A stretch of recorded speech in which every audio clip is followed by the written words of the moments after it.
is it seems like you're pushing back against something that they are really trying hard to establish, and that it's some kind of control. It's some kind of control with how people behave and communicate. And it's not like a societal thing. It's a very small, isolated group of people that seem to be trying to indoctrinate others into their ways. And they're becoming very vocal and very angry and, in a sense, like verbally violent about your opposition to their controlling the way they that other people communicate. Yeah, well, they don't like me poking holes in their ideology. And the post here, we could lay it out quickly, okay. Because I've been thinking about how to communicate this properly. And so the thing about the postmodernists, and I'm going to speak mostly about Jacques Derrida because I'll consider him the central villain.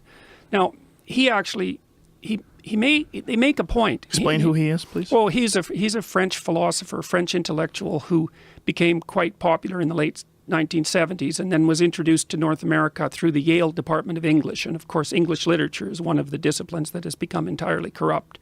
And so Derrida was a Marxist to begin with, but that fell out of favor because it turned out that Marxist political doctrine kept producing evil empires, and even radical left French intellectuals were forced to admit that by the mid-1970s. They'd put their head in the sand for 20 years, 50 years really, thoroughly in the sand, and made sure their ears were full too. But by the mid-1970s, the evidence that was the case was so overwhelming that even a French intellectual couldn't deny it anymore, and so they started to play sleight of hand with the Marxist ideas. So instead of trying to promote the revolution of the working class against the capitalist class, let's say, they started to play identity politics and said, well, we can just separate everybody into oppressed versus oppressor, but we don't have to do it on economic grounds. And so we can call it power instead of economics. So that was part of it. And then the other thing, but the fundamental critique that Derrida focused on, this is really worth laying out, because that the problem that he discovered, the postmodernists discovered, was discovered by a variety of other people at the same time in other disciplines. Their conclusion was, well, there's an infinite number of ways to interpret a text. And then their conclusion was, well, there's an infinite number of ways to interpret the world. And there's a way in which that's correct. And so the next conclusion was, there's no right way to do it. So you could do it any old way. And then their next conclusion was, and this is where the Marxism creeped up again, people interpret the world in a way that facilitates their acquisition of power. Now that's where the bloody theory starts to get corrupt. Because yes, a bit, but also no, right? And this is why they're wrong. This is why they're wrong. You see, the world is complicated beyond our ability to comprehend. So there is a very large number of ways you can interpret it. But you have to extract out from the world a game from your interpretation that you can actually play. So if the lesson that you extract from Hamlet is you should kill your family and yourself, then we might say that that's not a very functional interpretation, right? Because first of all, people are going to object to that, right? It ends your life, it ends many people's lives. People are going to object to it, and it isn't a game that you can play over and over again in the world. So when we're interacting with the world, you see, what we're trying to do is to extract out a set of tools that we can use to function in the world, because we're constrained by the world, so that we don't suffer too much, and so that the things that we need in order to continue can be provided. And we need to extract those out in a way that other people will, so that other people will cooperate and compete with us in a peaceful and maintainable way. So then you think, well, we have to extract out an interpretation that allows us to live and thrive over multiple periods of time in multiple environments while we're doing the same thing with other individuals who are motivated the same way. So there's a tremendous number of constraints on our interpretations, and the postmodernists don't care about that at all. All they do is say, well, no, you can interpret the world any way you want. All people are ever doing is playing power games based on their identity, and there's going to be no crosstalk between the power hierarchies. It's not even allowed. That's why they don't engage in dialogue. See, just to talk to, like, let's say if you're a postmodernist, just to have a discussion with someone like you, you know, a heterosexual, what do they call a cisgendered male of power, you know, and white to boot. It's like, that's an evil act in and of itself, because all you're doing by engaging in dialogue with that person is validating their power game. That's all. You see, and this is no aberration that these people don't engage in dialogue. It's no aberration. It's built right into the philosophical system. So anyways, there's all these French postmodernists. They were all Marxists. Most of them were student revolutionaries in France in the late 1960s, before that all fell apart. And they did two things. They pulled out this frame problem issue, the issue of multiple interpretations, and said, well, there's nothing that's canonical. There's no overarching narrative. There's no real interpretation. And I already said why that's wrong. And then the other thing they said was, they did this sleight of hand. So instead of the working class against the bourgeoisie, it was race against race, or gender against gender. Unbelievably divisive. It's all they believe in is identity. There's no individual, man. That's gone with postmodernism. This isn't an accident, all of this stuff. It's not random. It's driven by these ideas. Like, ideas are always at war. Always. And we're in a war between these ideas. I mean, Marxism, we already know, was a tremendously powerful doctrine, and this is its newest manifestation. Northrop Frye, who was a biblical scholar at the University of Toronto, this was one of his elucidations of the structure of the Bible. So the Bible's actually a story, which is weird because it's a whole bunch of different books written by a whole bunch of different people, edited kind of willy-nilly over thousands of years, and then assembled, you know, by committee. It's a really strange book, but it has a narrative structure. So, and that sort of emerged as a collective decision across these thousands of years. So the Old Testament, here's the rough story in the Old Testament. Israel is sort of a middle power, and it rises to power, and domination. And then a prophet arises and says, look, you guys, you're all successful now.